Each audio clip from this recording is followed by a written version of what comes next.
Fortunate today to have Dr. Robert Jacobson to the Seminar Series for Maine Sustainability Solutions Initiative. And we have another following up this afternoon that's co-sponsored by the Maine Sustainability Solutions Initiative in the Department of Earth Sciences. And we're really privileged to have Dr. Jacobson here. Dr. Jacobson is a notable character in USGS. He's a supervisory research hydrologist for the USGS at the Columbia Environmental Research Center, where he's a principal investigator for river corridor habitat dynamics. So just to cover some of his background quickly, he has a bachelor's in arts in geology at Carleton College in 1979, and maybe I shouldn't say the dates. That would be polite of you. He has a PhD from the Johns Hopkins University of the Department of Geography and Environmental Engineering, unknown date. And since then, he's held a lot of important positions and roles in the country as a national leader in river and watershed management issues and natural resource management issues. He's been on multiple panels and boards and committees associated with National Science Foundation, federal agencies, Ecological Society of America. He is the associate editor for the Water Resources Research from 2001 to 2005. And I think when you open up his website at the USGS, one of the parts of Rob's career that stands out most strongly is that he's been very busy. Anywhere from floodplain sedimentation to hill slope failure in large storm events, riparian vegetation dynamics with the rivers, large river hydrodynamic modeling, and communication with stakeholders and so forth. He's always on the forefront and ahead of the curve. And so much so that it's almost as if emerging geomorphologists need a self-help group to realize that some of the things they think are new things have been done before. And with this chapter that he has on conceptualizing and communicating river restoration, ecological river restoration, maybe the center shouldn't just be with the USGS, it needs to be a national center for natural resource management folks dealing with natural resource management issues. But Dr. Rob Jacobson.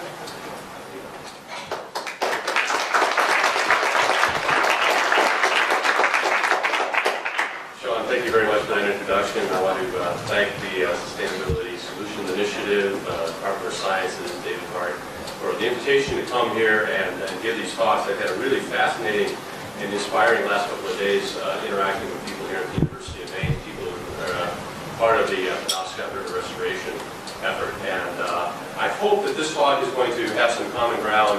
I developed this from sort of my own social experience of dealing with adaptive management of large rivers and trying to codify that and put this into this article. I'm going to talk about that today. Some of the trends in river restoration management that most of you can be familiar with is that it's no longer all about power production and navigation and flood control. Ecological benefits are an equally even greater management concern, with special emphasis on things like threatened endangered species and invasive species.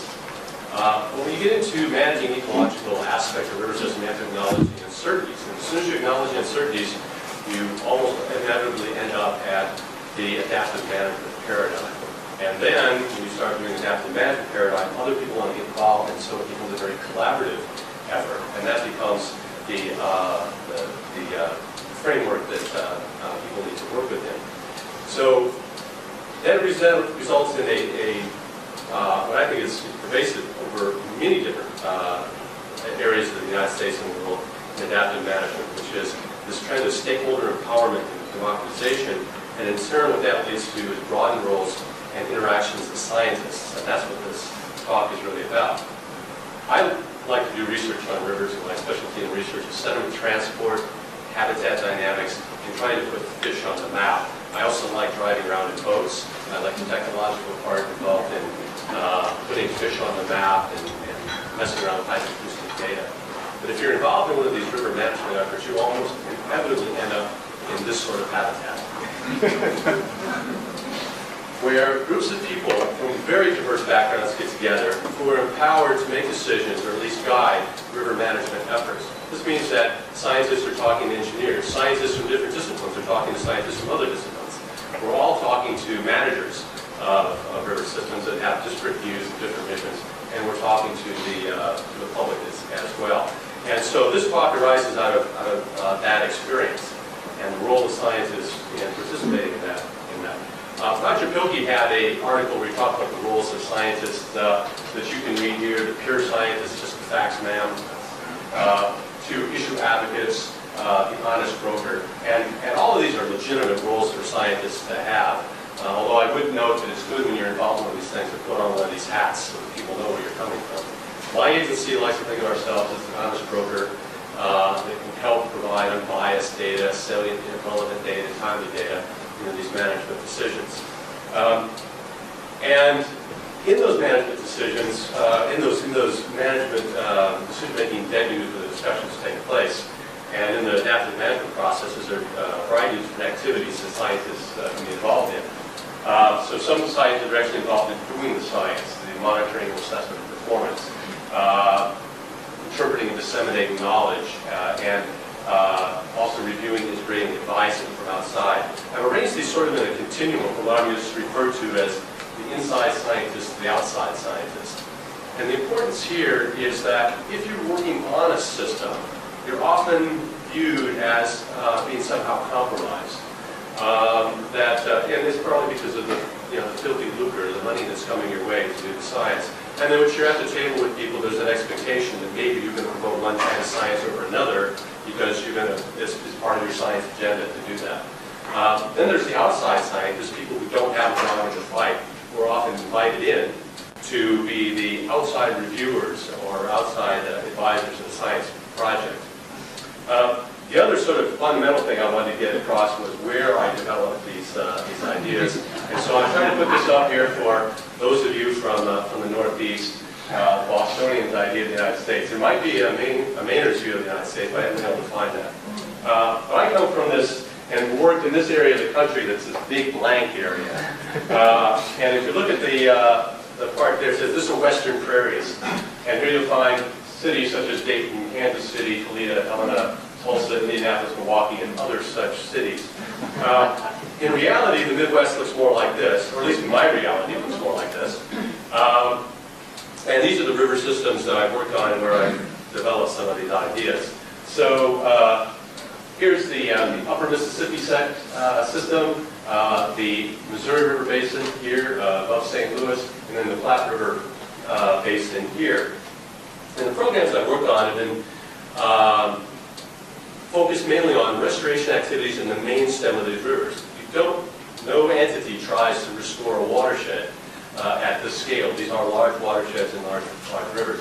I've been an outside expert on the Upper Mississippi River Navigational Ecosystem Sustainability Program that is supposed to eventually have something like $1.7 billion worth of restoration upstream of the Ohio River. And I am an outside expert on the Platte River Recovery Implementation Program, which is about $19 million a year that's supposed to go on for the next 50 years to restore 90 miles of the Platte River, primarily for churns, plumbers, and moving cranes. In the Missouri River Basin, however, by my mouse, the main stem of the Missouri River, I'm an inside expert. I'm compromised. I'm biased, or so they tell me. So I work as an inside expert. But whether inside or outside, a lot of these same communications and conceptual issues still pertain. So I'm going to spend a lot of time on box and arrow diagrams, conceptual models. This is one of my favorite Sidney Harris cartoons. I hope some of you can see this. At the end of it, it says, "And what did we do?" The conceptual models are often these graphic sort of images, boxes and arrows, trying to graphically understand relationships and ideas. And it's another thing involved in these processes, you inevitably end up with conceptual models. What are they good for? Well, one thing is for communicating and diffusing knowledge about complex systems. The communication tool, these conceptual models are very useful. It helps organize understanding. It enforces systematic thought, and I'll reinforce that idea as we go along. Very useful for formulating hypotheses. If a river's going to be restored, or management's going to change, what do we really believe are the hypotheses for how it's going to change? Very useful for planning assessments of that change. And in some cases, these models can be arranged so that actually a precursor to a simulation model and can work seamlessly into that simulation. I'm going to show a couple of examples of these models we found very useful, especially in the communication part of this. In a room full of stakeholders to say, this is why we need to understand stuff, and what we know and what we don't know. This is a conceptual model of the Pallas sturgeon life history developed by some colleagues of mine, which is actually set up to go into a population viability model. And the idea is that at each life stage transition, there's a transition probability, and that's what you're trying to estimate. And it relates to conditions and processes. And this is the process of actually being parameterized as a simulation by coming up with those probabilities. But before that happens, here is a graphical understanding of the life history of the Pallas sturgeon that's very useful for us when we get into rooms full of stakeholders to say why we're studying this part of the sturgeon life history or that part of the life history of the Pallas sturgeon. We've also depicted it with a spatial axis to it. And what that helps us communicate very effectively to people, I believe, is that this is a fish that uses hundreds of kilometers of river systems that migrates up, it spawns, and then the larvae drift hundreds of kilometers down again, so that its life cycle, its life stages take place on different parts of the river. And a restoration effort has to take that into account to realize what parts of the river need to be restored. So this has been very valuable to us. This one, I think, has less graphical beauty to it. This is what I was involved in the Ecological Chattahoochee Flint in the southeastern United States. It is really this oxen arrow diagram. It's not arranged for a particular species, and it's not arranged in a way that is overtly hierarchical. But this does come exactly from a piece of software called Medica, which is used for simulating Bayesian belief networks. So in other words, this model goes directly into a simulation. All you have to do is parameterize all those lines. I said all you have to do. That's actually quite difficult. But it's and this arrived from a brainstorming session about what can we say about the aquatic biota in this basin. We're interested in what's happening down here, and we just said, okay, here's all the things, and here's arrows connected them, and then later on you go ahead and turn that into simulation. This is a conceptual model of the Platte River that is much simpler and then more for communication to stakeholders and managers. And it is very hierarchical in nature. My problem with this one is that I would have flipped it upside down, because the hierarchy goes from bottom to top instead of the way I put it on from the top to the bottom, as you'll see. But down here are the things that are uncontrolled about the Platte River. The Platte River program controls some things. Here's the things that are uncontrolled. In this middle box here are management actions. And so this is what the program can do. It can use water, it can add sediments to the river system, and it can put diesel fuel in bulldozers and move it around. So those are the management actions. It results in vegetation dynamics, sediment transport, flow routing, etc.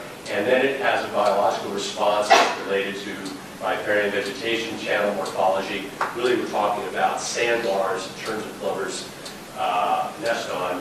And then finally, there are these indicators. These are the things that are actually measured. So you'll see elements of this hierarchical structure that I'm going to present later on. But what I've shown you in these examples is a wide range of conceptual models. And conceptual models are all over the board. And one of the things about conceptual models is it's hard to find one that's going to fit everything. So what I'm going to show you later on is just a way to go thinking about it. Some of those elements might be useful in other situations, but it's not necessarily true that it's going to be something that will fit all these things, which are actually impossible to do. I want to point out this last one here, organically developed. One of the values of conceptual modeling is that it's a group interactive exercise with a group of stakeholders. When you sit people in a room together and you say, okay, how do we think the system works? What do we need to know? The scientists are there, and the stakeholders are there, and the managers are there, and put this together. So it's hard to have a perfect conceptual model. This is mine. It violates most of the things that were on the previous slide. It looks like the wiring diagrams of my pickup truck. I'm going to step you through this and give you an idea why it has developed the way it has. So to simplify what's here, two of the features of this model are that we've got drivers at the upstream part of it. And you see drivers in a lot of different models. What I've done here is I've separated the social, economic, and legal ones from the natural ones. And I'm sort of unapologetic about this. I'm a earth scientist by training, and I think it's very important. Most river management and restoration activities I've been involved in, it's important to acknowledge that nature can trump almost anything we're doing to restore a river.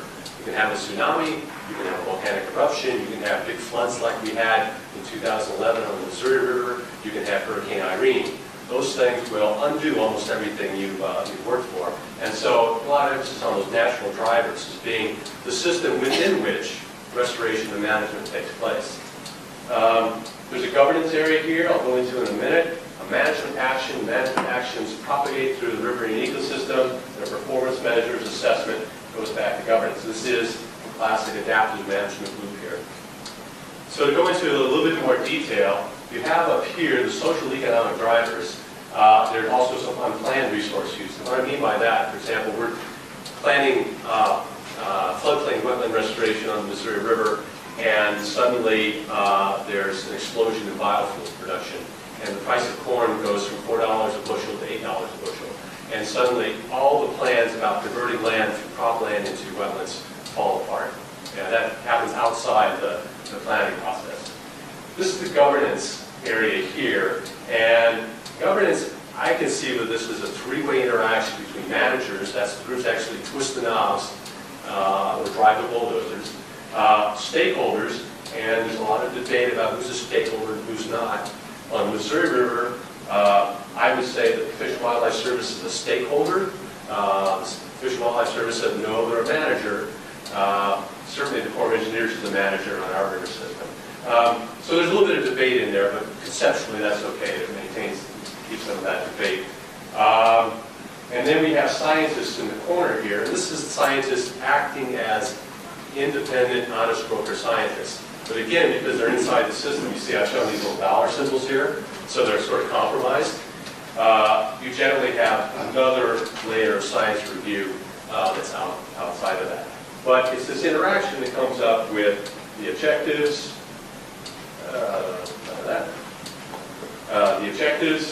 and the prioritization of the objectives, and that goes into the ecosystem over here. Again, emphasis on the natural drivers that create regimes. One of the things that this sort of reaction to is the concept of the natural flow regime. It's a sort of reaction is sort of a complement to it. In highly altered rivers, the flow regime of the river, sediment, temperature, light, biogeochemistry, and the genetic regime, by which I mean the flow of coffee beans through the system, become more and more independent in the end of this continuum. And in smaller basins, almost everything can be tied up in the flow regime. That's the idea. The flow regime is the master variable. But certainly in systems with dams on them, those become decoupled. But you can still look at these in terms of time series, the same way people look at flow regimes. You're looking at fluxes and magnitudes and series of events in terms of hydrology, sediment, temperature, etc. And those can act as disturbances, so they can act as things that structure the ecosystem. And then coming over here on the left is the geologic and engineered constraints. That is, river systems have hard things, whether it's geologic things like a valley wall, whether it's a waterfall, or things that we say are hard because we're not going to change them, like a dam or a flood wall along the river or something like that. And there is this gray area in here, which is the filter of history, that there are some things on river systems that are not amenable to change. Some socially are not amenable to change, like dams will never be taken out. But other things like sediment. In a lot of the country, there's a long legacy of sediment that has resulted from previous land use changes. That sediment's running through the system, and it has to be acknowledged, and is difficult to work with in restoration. And those factors determine sort of the framework and drivers that affect the river system. And then finally, the restoration management decisions kick in here. Now, we'll point out that in this part of the delivery sort of thing, as I've worked with groups to develop this, it's been like a 3-hour process of taking them through it to develop a bit of a comfort with this. And so it's not dumped on people all at once. They're brought into this much less quickly than I am in this talk. But the heart of this conceptual model is this part here.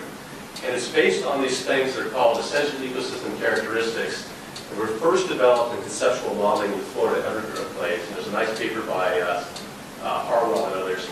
It was picked up and worked on in the upper Mississippi, and then we worked on the Missouri River as well. And this is a way of discretizing a very, very complex thing, a riverine ecosystem, into chunks that people relate to and that can be managed. We have hydrology, channel morphology, and hydraulics, sediment transport, biogeochemistry, things that people kind of understand. And they're parsed into those things mainly because of their communication value. When these models are applied, you can always go in and make them finer, and I'll show how that works later on. And these things are all connected, lots and lots of arrows in the generic form, indicating that there are feedbacks among these things, there's connections among these things, that there is quite a bit of complexity. They are arranged in tiers, and the importance of the tiers is I think, a critical issue in talking about restoration and management with the stakeholder audience. And that is that when you do a management action to a river, most, if not all, but most management actions kick in up here. And so they're relatively easy to measure up here. They combine and propagate to create something called habitat, which gives us the spatial and temporal variability of these characteristics. And then biota reacts to that, and we get a biological response to it.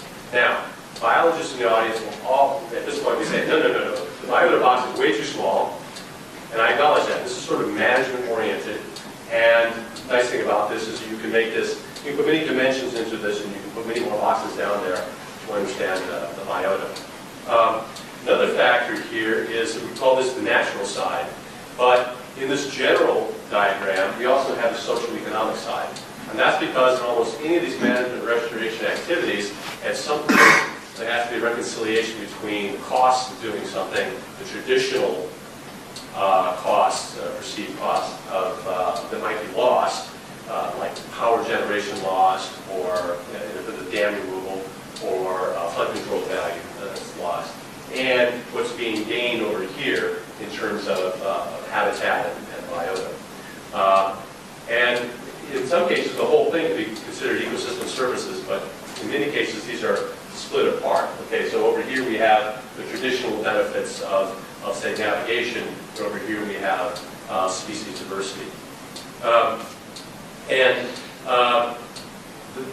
One of the, I think, the important points here, especially to get across to many audiences who are trying to understand how to monitor and how to plan restoration, is that moving from understanding of the system through modeling and monitoring up here to down here has increasing cost, lots of increasing uncertainty because things get much more complex down here, but also increasing relevance in most cases. In other words, people aren't concerned about sediment per se, they're concerned about what sediment does to habitat and to biota.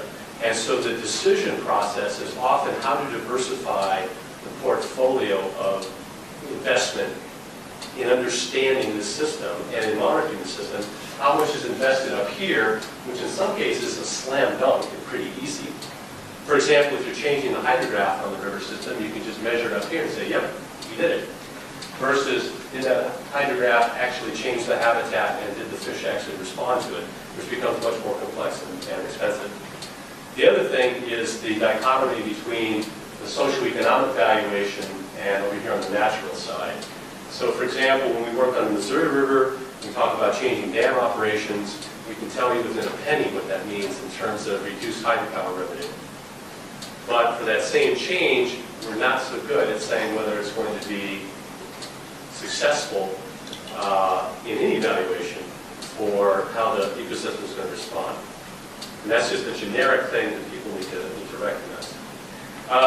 And then the next level of this is the choice of metrics, because these EECs themselves are just sort of like abstract ideas, and in planning and monitoring systems like that, we need to figure out what those metrics really are, and how is the portfolio going to be diversified among looking at geomorphic variables or water quality variables, down to some notion of habitat, and of course your most of you are aware that the whole idea of defining habitat can itself be a very complex thing, down to the kinds of things we're really interested in, populations and community characteristics.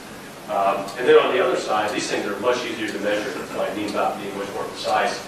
Because we can take a look at acre feet of storage, we can look at megawatt hours, inundation mass, and almost all of those can be relatively easily turned into dollars.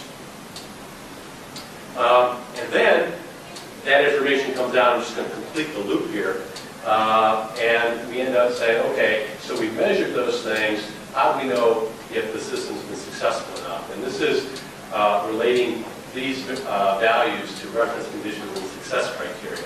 This is also something that, in my experience, requires a lot of interaction with stakeholders because it's a very relative thing. And what I'd like to use for this is some of the ideas that came out in this paper by Stoddard and others about various kinds of reference conditions. We take, on the vertical axis here, we've got some state of the system. We can take any of those indicators and use that as a metric of the state of the system. And over time, the present condition shown in red. Perhaps you have a system that is in steady state of decline. So we'll call that the no action path there. But in that case, if that was a no action path, then your measure of success would be the difference between these two lines, and your reference condition is actually just the present condition. But in most cases, we're looking at a restoration path that tries to improve the condition of the system. And then the question is, improve it to what? So many of you are familiar with a lot of the discussion about reference conditions, and Stoddard puts out some interesting ideas on this. So for example, maybe the reference condition is the presently least disturbed condition. On large rivers, and I think the Penobscot might be like this, but certainly the Missouri and Mississippi are like this, there's no spatial analog anywhere of a perfectly undisturbed river system. So within those systems, we try to find the presently least disturbed one. And in fact, this becomes a reference condition in many cases in rivers that I work on. And I've shown this sort of as a band in here, just to indicate that it isn't a static condition. These are dynamic systems, and that's one of the issues as you measure success. You're looking success not just toward a single value, but a range of variability, and that complicates things. Again, a concept that's important for stakeholders to understand. But also, you'll understand that there are other reference conditions out there. The best attainable, which might not be presently present in the system, the historically documented, which might be biased because the earliest historical data may be from a system that's either non-representative because it was already a historically changed system, or, for example, on river system, the Missouri River system, we have one set of maps from 1879, and they give us a guiding vision of what the river used to look like. But the river had already been used by steamboat traffic heavily since the 1820s.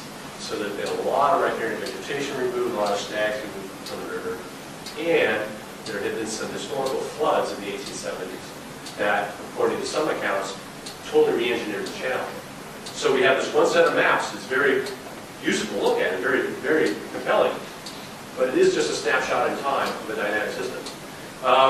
Then there's a minimally disturbed condition, which might be the pristine condition that may have been pre-European. And then if you're really radical, you go into the concept of Pleistocene rewilding, where your reference condition is 13,000 years ago.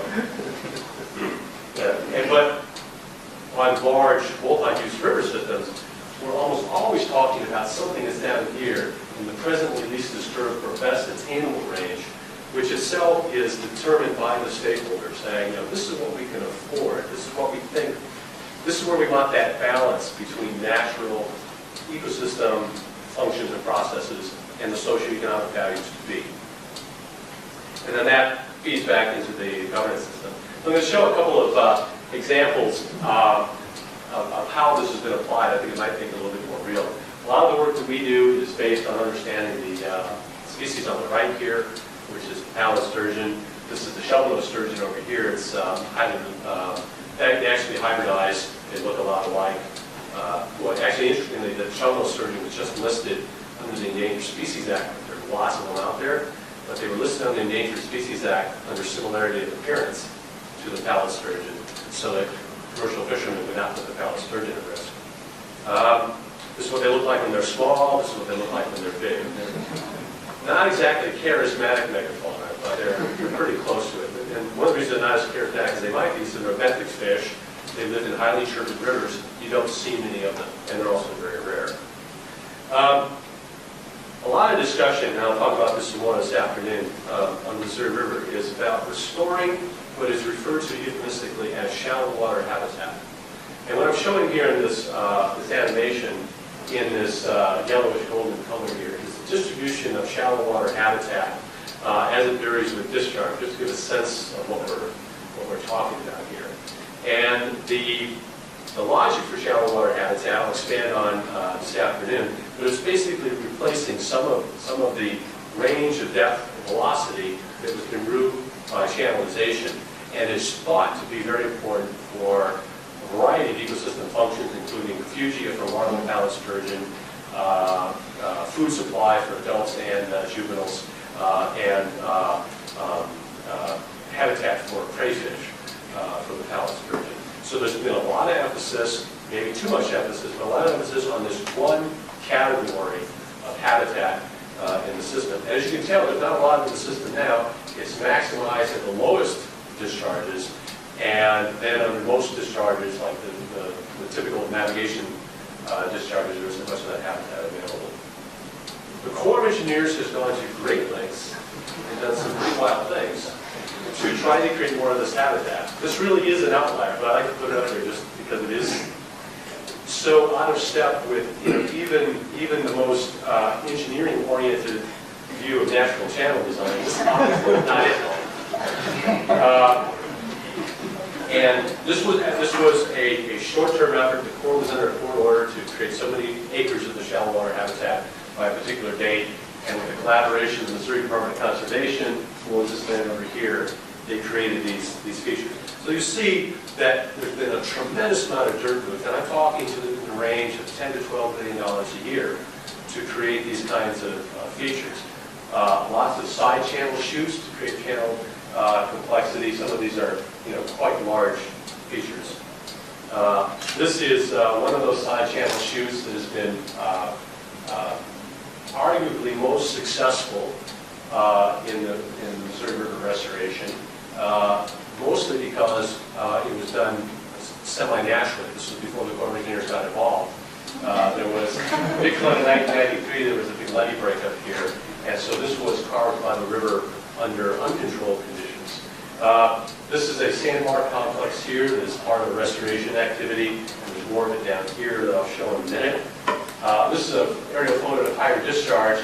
This is another restoration project here, and there are stone wing dikes in this that are remnants. Well, they're part of the existing navigation structures of the river, but they've been re-engineered in this area to, instead of pushing the current against this wall, to push the current against the bank in here and erode that land, which they could do because this is public land. At least it can erode up until it hits this levee here.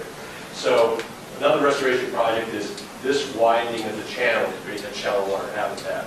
And just by the way, this is another restoration activity out here. This is actually a managed waterfowl park by the Department of Conservation. They're using floodplain lands for waterfowl. That's not part of the shallow water habitat.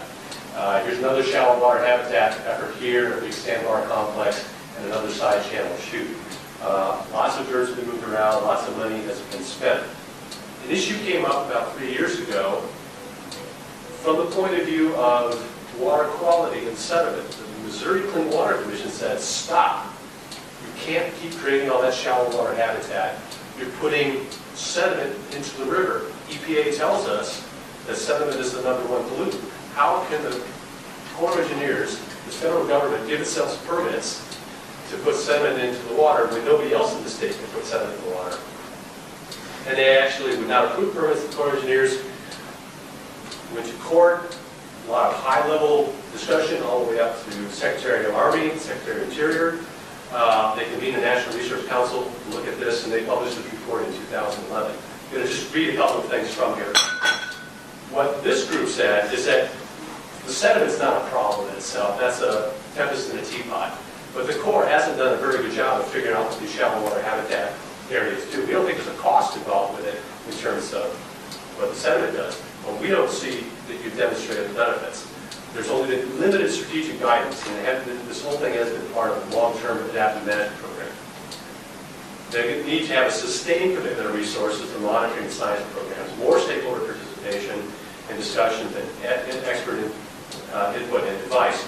And also, I didn't emphasize this, but patience. Patience is a really important part of this restoration effort. They told the Corps you've got to develop performance metrics, you've got to develop better indicators, and you have to develop conceptual ecological models.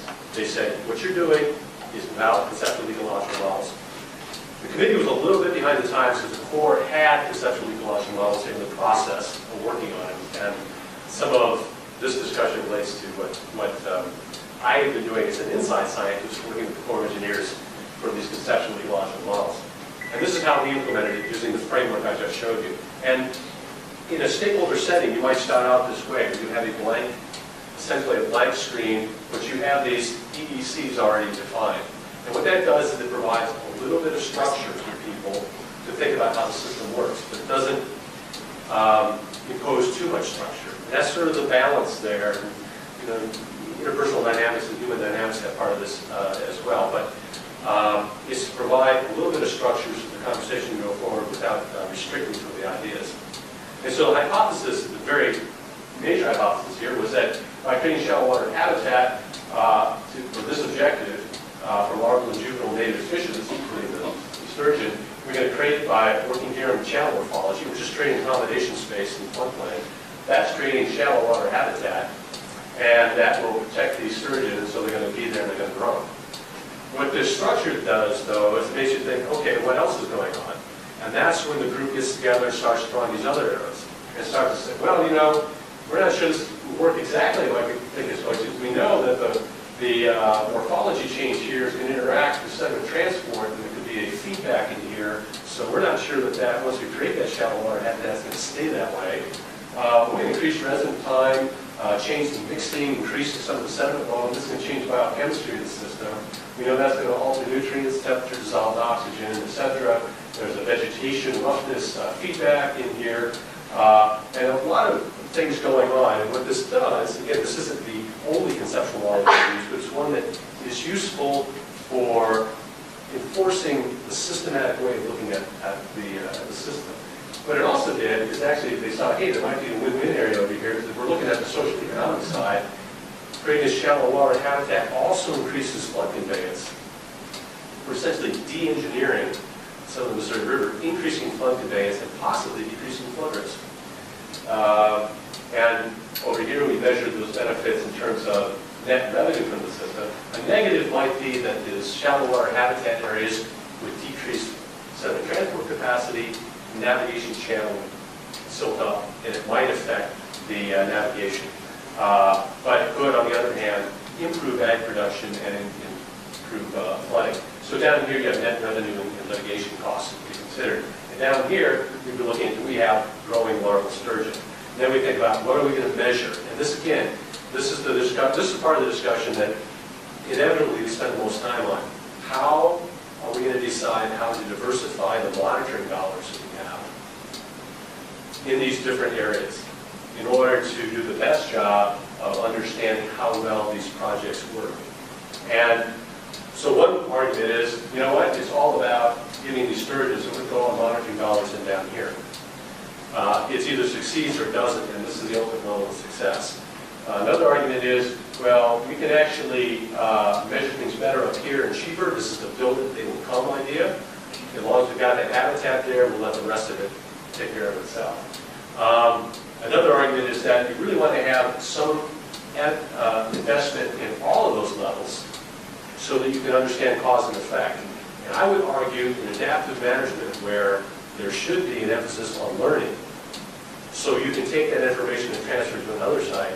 You want to invest in all those levels as close to cause and effect as you possibly can. A little bit more complicated one. This was the hypothesis that, well, it's not really about larval refugia for Thales sturgeon, it's about productivity. Let's think about these areas in terms of primary productivity. But in our stakeholder setting, a group of people said, you can't use primary productivity as your goal, because this is about recovery of the species. So they said, you've got to think of all this complexity and add in the fact that you have to understand the food web. From primary productivity, creating essentially another habitat category. There it is. Another habitat category here. Now we've got shallow water with phytoplankton. And that results in secondary productivity. But that's not enough. Now we have to have shallow still water with insects and crayfish, that then ends up having shallow water with thriving palate sturgeon, juveniles, and adults. Again, the question here is placement of your monitoring and modeling investment, because this brings in a lot of complexity of understanding food webs. And to my mind, it is a group dynamic sort of decision with this group. Is the group happy with investing in different places in here and inferring what's going to happen? Or does the group say, no, we need to understand cause and effect, we need to understand all the way through to the final endpoint down here? One other point that I think is also important, this is one of our best friends in the Missouri River. This is a bighead carp. If you go back to this slide, bighead carp thrive on phytoplankton, and they live in slow water. And in fact, the question is, when you build it, who will come? And this is a very real concern on the Missouri River, that things that are done with the thought of increasing the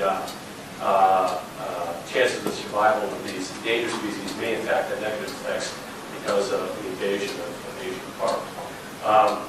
So it's important in this whole conceptual modeling process, also keep in mind that the model should maintain the ability to incorporate surprises, things that you're not necessarily part of your hypotheses.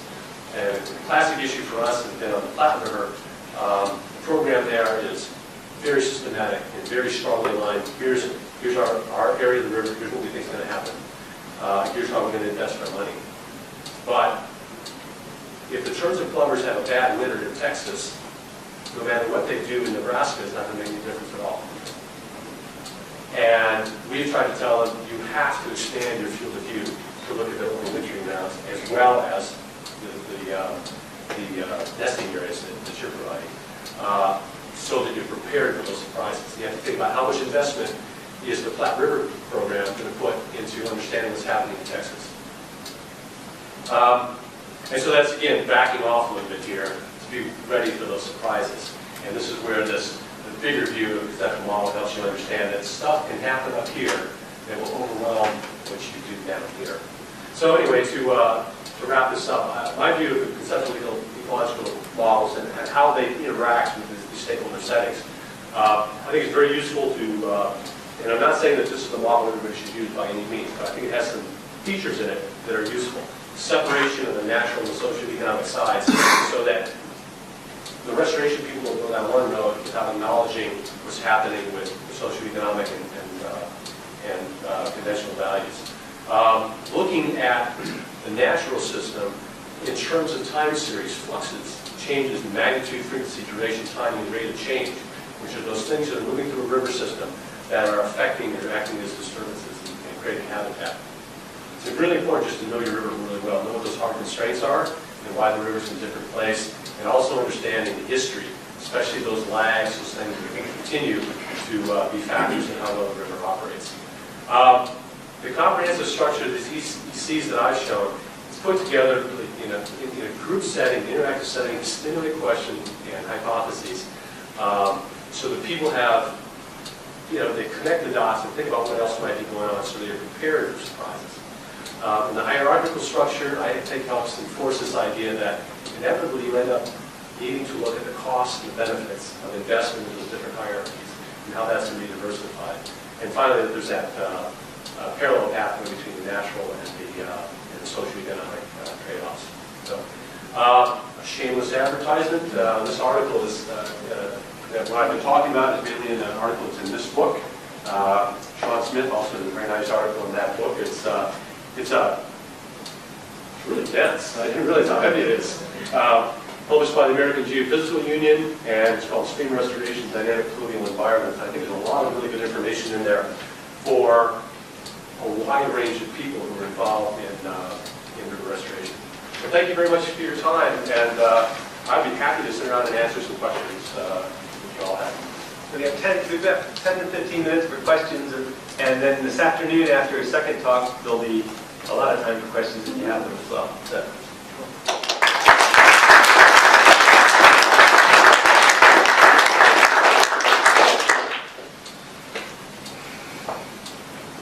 Low blood sugar. Audrey. They were saying that having, I got a little confused, it's better to have several metrics instead of saying just larvals, in that example, larval sturgeon, and the final thing you're measuring, measure at several levels so that you can understand a little bit more about cause and effect, and that would be better because you have more information to go back and do adaptive management. Is that right?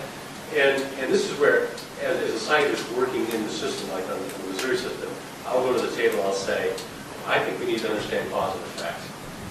And people will say, well, that's good, but we don't have enough money to do that.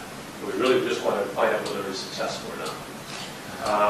With the flat river system, I have a little bit more weight. I can say, you need to understand cause and effect. And so you should distribute those. But in these stakeholder settings, it's really a group decision. And it's a group decision about the benefit of information at those different levels and how well that information allows the group to decide. And it depends on the governance of those too, but how well does that information help you decide? Did the restoration and the management action work? If not, why not? In the next iterative loop of adaptive management, what should we do differently? And if you have that range on those different tiers, you have a much better sense of why it worked or didn't work. That provides learning central to adaptive management and helps you in the next iteration. So my preference would be for a distribution of investments among those tiers, but it becomes this group dynamic decision in many adaptive management environments. Yeah, because here when we talk about, when it comes up, what's the ultimate measure of success? How many fish are coming back? Right. And so that could be the final measure, it could be the only measure. But if it doesn't happen, and you haven't measured the water quality parameters, you may not know why it didn't happen. And so that's a risk. And it's a risk to the program itself. It's also, it lacks, it does not provide information to the rest of the world. When we think about learning, you think about, here's our group doing restoration with the Penobscot. We'd like to learn from this so we can do a better job. But there's a broad group of practitioners of river restoration. The best opportunity. It'd be wonderful if all our learning could actually go out and help other people as well. It's hard for local groups to justify spending money to help other people. But that learning is part of the whole idea of adaptive management. Yes? You would find that the shallow water habitat restoration perhaps not been well proven as a good way to improve habitat. How did it get to the point where the Corps of Engineers is spending so much money creating shallow water habitat at tremendous cost in that contiguous water? Yeah, I'm a little embarrassed by this, but I realize it's really not my fault. I gave a talk at a meeting in Australia, and I was talking about some of the management things that happen on the Missouri River, and some guy stood up, he was Australian, and they're pretty brash, Joe. And he said, you Yanks are so stupid for doing it this way. And I said, I didn't do it, I just recorded it, don't shoot the messenger. Part of my talk this afternoon, I'm going to lay out the timeline of things that happen on the Missouri River. And the bottom line is that what's happening now, and the NRC report does a good job of saying, you guys got to go back and make this more systematic. What's happening now is an evolution, which is not rational. Or at least right now it doesn't look rational. There are reasons why it evolved the way it did. But it's a series of lawsuits, biological opinions, environmental impact statements, floods and droughts that have pushed this down the road. And now people are saying, wow, we're spending a lot of money and we really haven't invested. We don't have the data sets we should have. That's not to say it isn't being done. But it is also a generic issue, a lot of restoration projects. You do a lot of planning up front about how water is going to take place. Engineers are going to do the work, and we don't quite have as much money left over as we thought. And it's always a restoration that gets shortchanged. And although we've had good restoration funding on the Missouri River, it hasn't been sufficient to do this with the kind of monitoring that the National Research Council would like to have us doing. So then the short answer to your question is that it's it hasn't been a rationally planned process, but it's getting there. Yeah. How much of a role has inference played in that piece where there's been this emphasis on shallow water habitat, yet not necessarily a strong scientific basis for that? Has there been inference that there was all this shallow water habitat? Yep. It is now gone. The fish are also depleted, thus shallow water habitat may have been really important. Yes, now we'll illustrate that this afternoon, so you'll have to come back to the second part of this talk. But there's a historical understanding of the river look like. There's some documentation of decline of the species. There's association in time, and so inference that that's why. But exactly how that happens isn't known. And in a system like this, there's lots of different ways to re-engineer it. And a lot of money can be spent in different ways. And so I think the bar it should be pretty high to understand exactly what ecological effect you get, depending on what you re-engineer. And inference, to say, put it back the way it used to be, is difficult. I mean, it's very costly, and there's some stakeholders who perceive that they're going to suffer a lot in that process. And so the shallow water habitat is about creating accommodation space in the floodplain. This is during the flood up here, we can see this is very productive farmland. And these stakeholders don't want to give up that farmland, especially with $8 bushel corn. So if you find a way to create some of this accommodation space, there is a high price to pay for it. So the justification for it has to be better than it has been. Yes? I was most interested in your discussion about what you call the surprises. Yeah. I'd like to hear more about how that is addressed. I'm from the local tribe indigenous to this area, I'm a member as well as its natural resources director. It's probably no surprise to most people in this room that I've often been critical of Western science approaches to studying natural systems because of the very complex interrelationships that exist within these systems. And I believe that it's impossible to capture all of those variables in a Western model to predict what might happen in the future. So I was very interested in how you incorporate surprises into your model. There's another theme that I'll be talking about this afternoon, sort of the holistic restoration versus the engineered ecosystem or the designed ecosystem. And when you get in these large rivers where there's a lot of people who expect a lot of socioeconomic value out of them,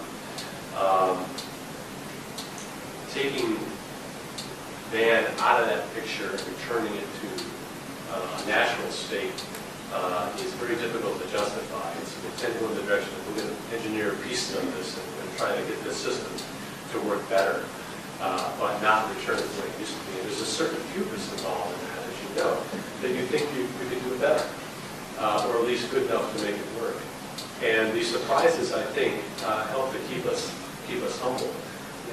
And some of them, the ones I'm most familiar with, are the ones related to the basic species. Now, those would happen on some time frame in a totally natural system as well, but they would happen more gradually, and the ecosystem would accommodate them. Now, these species are introduced very quickly. The Asian carp is one of those. And you've probably seen the YouTube videos, the carp jumping out of the water, knocking people out of their boats. There's a potential that they're going to get into the Great Lakes and threaten a $7 billion a year fishery industry up there. And we're growing a lot of them here in the Missouri River as well. And they have been said to be the largest quantity of biomass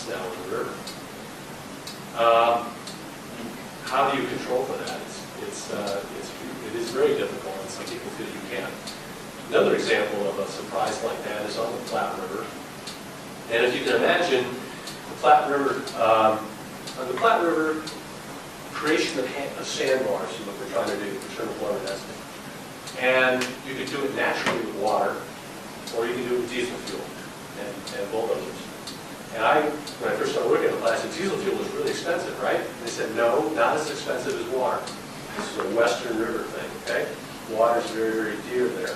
So they negotiated an environmental account in one of the large reservoirs, and they built that up, and at some point they would start running little flood flows down to the river.